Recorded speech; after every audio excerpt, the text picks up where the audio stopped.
అబ్బా జనకర జనారే జనక జనారే జనకర జనారే ఏ పిల్ల ఆగాగే ఏంది ఏంది ఏమైంది వార్తలు చదవమంటే వచ్చి డాన్స్లు ఎత్తాడు ఎదిగి మనిషి. అరే చెలుగులు వచ్చినాయి ఇయ్యటి నుంచి అల్లి. ఓ పోరడా ఈడేంది చిన్న పోరడా అనుకుంటాడా? అరే చిన్న పొరగాళ్ళకే సెలవులు వస్తాయి అనుకుంటానవా? నిజంగానే ఒంటి పూట బాళ్ళకైతే చిన్న చిన్న బుడ్డగాళ్ళు రోజు బల్లె పోతారు కదా, బుక్కులు తలకేకేసుకొని అట్లా ఇట్లా. వాళ్ళకైతే ఇయ్యటి నుంచి అయితే ఎండాకాలం సెలవులు వచ్చినాయి పిల్ల. వాళ్ళకి సెలవులు వస్తే నీకేమైతే అని చెప్పు. ఒంటిపూట వాళ్ళకు వాళ్ళు పోతారు, నువ్వేం చేస్తావు? అయినా ఇంకా ఒంటి పూట బళ్ళల్లో చదువుకున్న బుడ్డోళ్ళకే సెలవులు ఇస్తారు కానీ మన సార్ అయితే మనకు ఒక్క రోజున సెలవు ఇస్తాడా? ఈ మోతవరికి సెలవులు కావాలంట. నువ్వు సెలవులు తీసుకుంటే వార్తలు ఎవరు వచ్చి చదువుతారు? మీ అయ్యత్తాడా?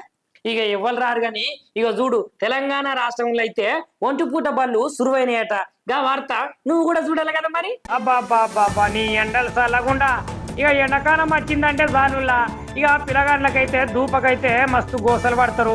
ఇక బళ్ళకు పోవాలన్న సుత చేతులన్నీ నెత్తి మీద పెట్టుకొని ఎర్రటి ఎండల ఒక నడుచుకుంటా పోతారు కదా.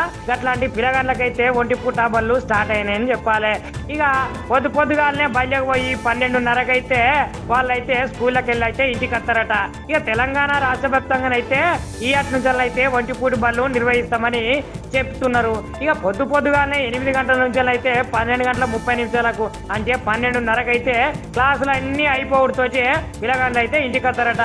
10వ తరగతి పరీక్షలు జరిగే స్కూళ్ళనైతే 1 గంటల నుంచి సాయంత్రము 5 గంటల వరకు అయితే క్లాసులు అయితే జరుపుతారట.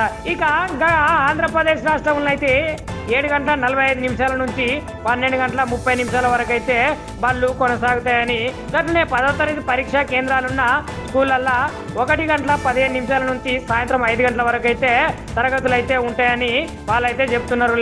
షేర్ చేయండి, లైక్ చేయండి, సబ్స్క్రైబ్ చేయండి. మరిన్ని వీడియోల కోసం బెల్ సింబల్ పై క్లిక్ చేయండి.